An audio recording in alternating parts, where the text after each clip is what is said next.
here are a few simple ways to make that budget period easy. And over time, it's going to get better. Like we said, month number 1, usually not perfect. Month number 2 is a little bit better. Month number 3 is a little bit better. 4, 5, and 6 is where it gets dialed in really well.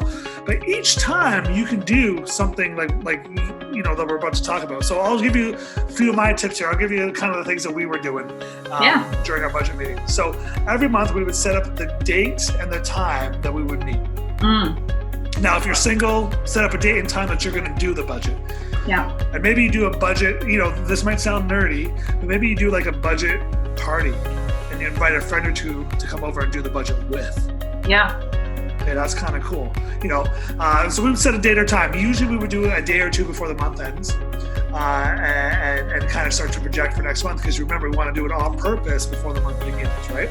Yeah. And so we, a day or two before the next month begins, we sit there and we start to project what we think we're going to spend. We project what we think we're going to make. Again, your financial freedom planner has every resource in here that you need to do that. Yeah. As I start to open it up here we go. Income sources. You write down what you think you're going to make, and then based on what you think you're going to make, you do page 1 and page 2. Yeah. It's that simple, right? And so we would sit down and we would project. We would pick a day that we were going to do this. A lot of times we called it a date night, because if you got kids, it's going to be hard. You got kids you got to put to bed. With kids awake and around, they're going to interrupt you, and that's where you kind of lose. That's where you start to lose focus on this, is when you get interrupted multiple times. So you got to pick a time where it's quiet, where there's no interruptions. So usually it's after the kids go to bed. And here's the cool thing. You talk about making habits easy. New habits, you want them to be easy and you want them to be rewarding. That's the secret sauce, is they got to be rewarding and they've got to be easy. Well, let's reward ourselves. Make it a date night. Make it a night that you go get takeout. Yeah. Whatever it is, pizza or Thai, so put $20 or $30 in your budget to go and make that a night where you go and get food and do takeout while you do the budget. That's your rewarding side right there. Yeah. This absolutely. process here is your easy side, doing it this way. The rewarding side is going out and rewarding yourself as you do that budget once a month. Yeah, for sure. And walking through that. And what else can we do, Jen? What do you guys do in your family? What do you guys got going on? Okay, so what we found really helpful is using the calendar like this. Cool, yeah. In the beginning, we used a physical calendar, like from the dollar store, or one of those free milk ones that ends up in your mailbox. Yeah. But now we use the one on our phones. Cool. And we've just put in what dates our fixed expenses are coming out. Yeah. And then that has really helped us to dial in when we have those big things that are coming up as well, like licenses. We have the same month of birth, so that's 2 that we have to do at the same time. Yes. And so we budget those things out. And so by putting that in our calendar as a repeat thing has been helpful. But in the beginning of the process, using it on the calendar is so visual to be able to put in, okay, we get paid on, the first and the middle of the month or whatever it is, right? You put in your incomes and then to put in your fixed expenses so you know when things are going to be coming out, what bills will be due when.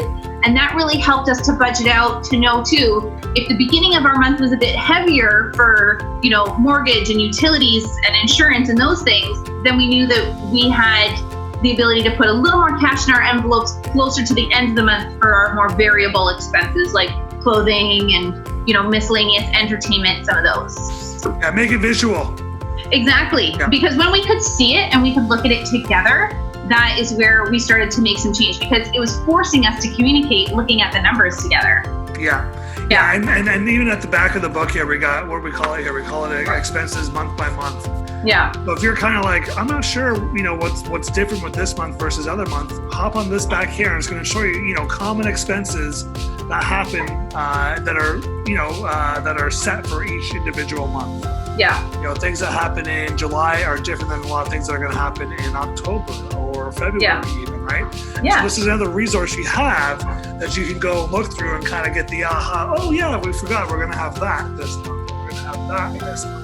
Yeah. That's another way that's going to help you plan through this. Absolutely. And those small changes to our budget, just looking at things and being able to plan ahead. So if you like to put your kids in summer camp, now's a great time to start budgeting to save for that expense. If you have a couple kids, you could be looking at a couple, several $100s, depending on the camp that you favor. Yeah. And rather than having to worry about, okay, how am I going to pull out that $800, by May? Well, if we start putting aside $200 a month now, we have the $800 by May. And so we're able to kind of chunk it down where we're not having to have a big hit to the budget or be tempted to go back into debt to fund lifestyle. Because we're making changes, we're not doing that anymore, right? Exactly. So, yeah. And so, guys, again, most of you are new to the group, and so you're going to be coming up at the end of your budget period here.